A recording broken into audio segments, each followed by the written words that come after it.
And quite frankly, sometimes those dignity needs, right? It's very uncomfortable sometimes for a son or a daughter to help their mother or father with some activities of daily living that are very intimate. So bringing in somebody who's trained in how to do that in a compassionate way and who's a little bit more neutral can really, really help in the relationship for the son and daughter to be son and daughter and no longer caregiver.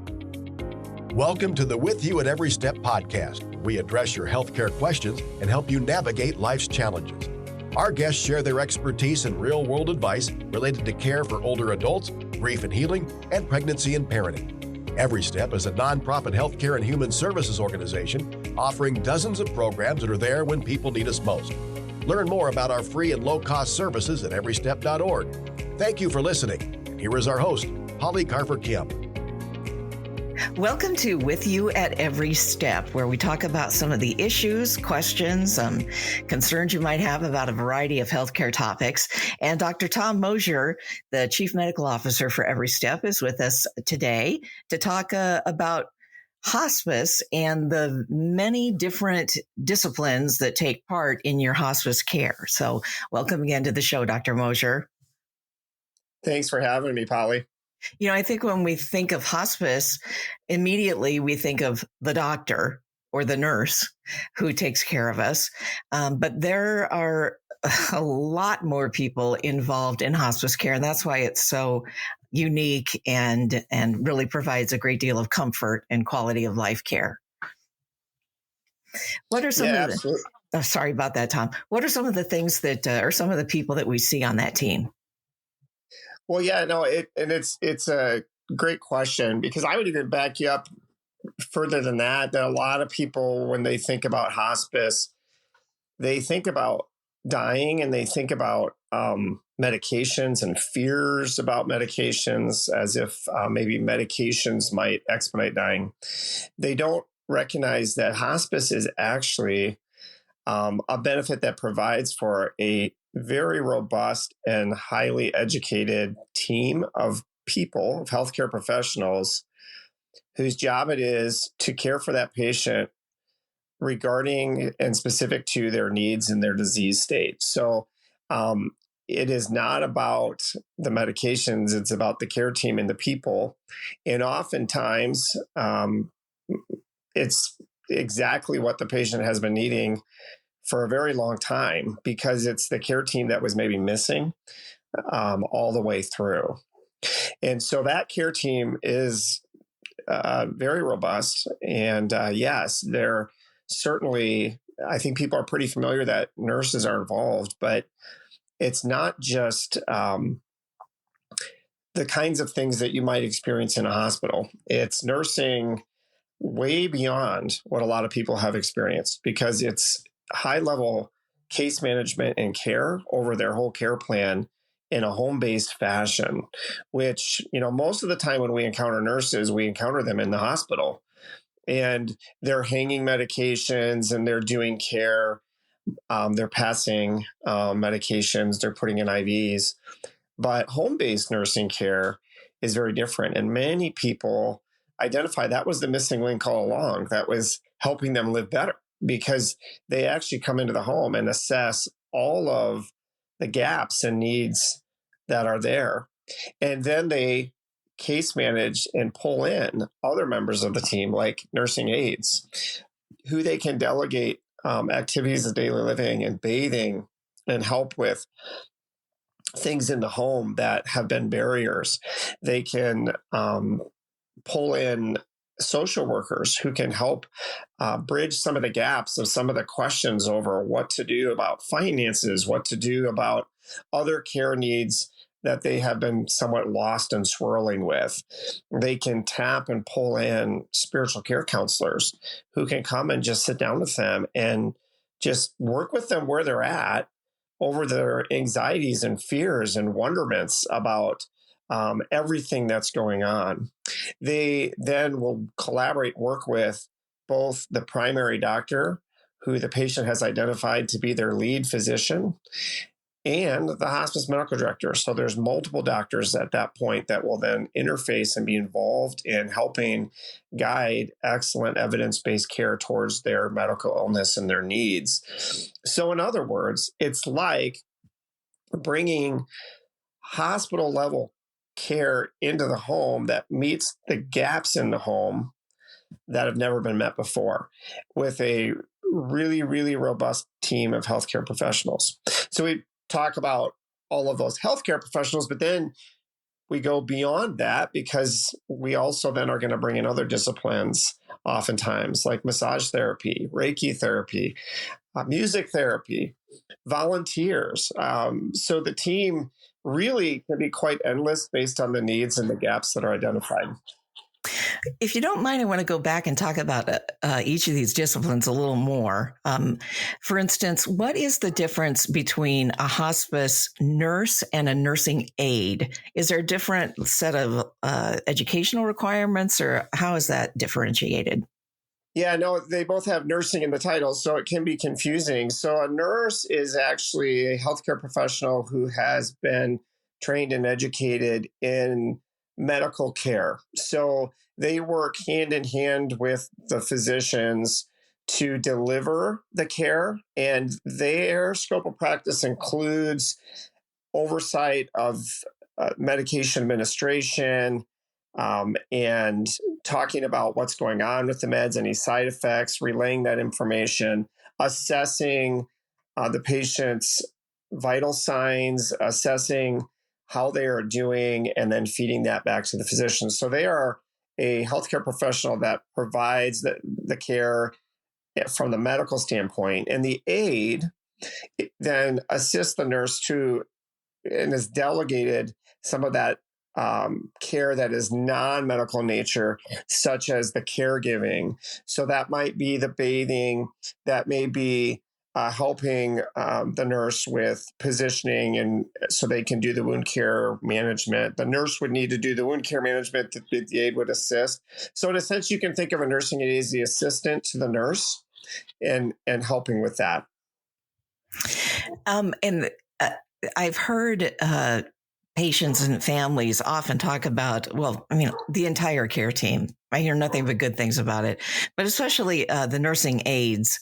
They are the ones who, like you say, are doing a lot of that, a lot of the work that sometimes a family will bring the hospice team into their place they call home because they just can't do those things anymore. The physical requirements of taking care of their loved one. Yes, the physical requirements of taking care of somebody whose health is ailing is exhausting. It's a little bit like running a marathon at a sprint pace. And so it is very common to hear the families speak about the aides as angels, people with wings, right? Because they come in and they offload all of that. And that allows a family member to not feel stressed about, frankly, I think sometimes that interface of guilt, I'm burnt out from caring for my loved one, but that doesn't mean I don't love them, right? You just can't keep burning the candle at both ends. And so when you bring a team in who has that nursing aide who can come and offload those caregiving needs, and quite frankly, sometimes those dignity needs, right? It's very uncomfortable sometimes for a son or a daughter to help their mother or father with some activities of daily living that are very intimate. So bringing in somebody who's trained in how to do that in a compassionate way and who's a little bit more neutral can really, really help in the relationship for the son and daughter to be son and daughter and no longer a caregiver. The social workers, again, I would call them some angels too, because they really come in and, like you said, kind of guide everyone through the process is. But some of those mundane things that, like you just said, people may feel guilty about, how am I going to pay for this? Or how do I handle that paperwork? And the social worker kind of is, the way I see it, kind of that liaison between a bunch of different things that you have to navigate through. Would that be a correct way to think of it? Yeah, I always feel bad for our social workers because at first light, a lot of people don't maybe understand what they do, and they have maybe a false understanding of the power behind their training. In general, I would say every single person who enters our medical system is inundated with gaps and frustrations over navigating that system, right? Social workers excel in helping people navigate the system, navigating the complexities. How do you appoint a power of attorney? What's the proper process? How do you orchestrate a living will? How do you navigate potentials for like body donation? How do you navigate the complexities of nursing homes and payment and fees?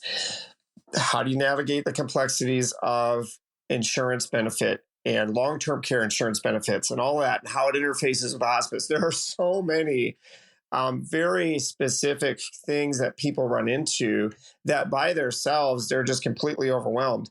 I would liken it to attempting to navigate tax law without an accountant, right? It's very stressful. You can spend a tremendous amount of time and still not be certain if you did it correctly. And when you bring in a social worker who's extremely experienced and highly trained in that area, it makes it very, very easy. And again, offloads all of that potential strain from the patient and the family and caregivers. The spiritual care counselors are another unsung hero, I think, of this whole team approach, in that when we talk about spiritual care, our spiritual care counselors are, what I want to say, they are compassionate to all beliefs, and there's not any certain religion that they are only going to talk to you about, or a way of thinking about death. They're just there as a sounding board, basically, and to provide comfort and care, right? Absolutely. Again, I think another discipline that often maybe first gets passed over or people want to opt out of, which they have the right to do.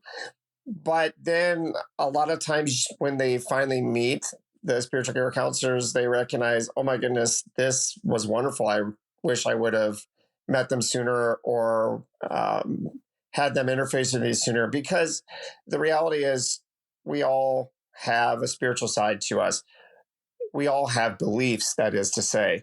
And those beliefs may be agnosticism. Those beliefs may be Buddhism. Those beliefs may be Christianity. Those beliefs may be atheism. Every one of us has beliefs. Those beliefs impacts our journey and how we process death and dying, and the things that we want to sometimes talk about in death and dying, and sometimes not talk about. But ultimately, the spiritual care counselors are very skilled in that. Having those conversations, but they are also very skilled in connecting people to the resources in the community. For instance, if somebody has a Buddhist faith and they are, say, visiting and have a health emergency and come on to hospice in the area, they can help connect them with a Buddhist monk. They can help make sure that their wishes and traditions at time of end of life are honored and followed. They can help explain it to the care team. They can help investigate those things. So again, at first light, one might think, well, a spiritual care counselor would only be valid if you have a faith tradition. But truly, they're valid in every scenario that a human being could encounter at end of life, regardless of their beliefs. And they are also there for the family after death occurs. There are all kinds of grief support groups through our hospice spiritual care counselors. They play a role even after death, right?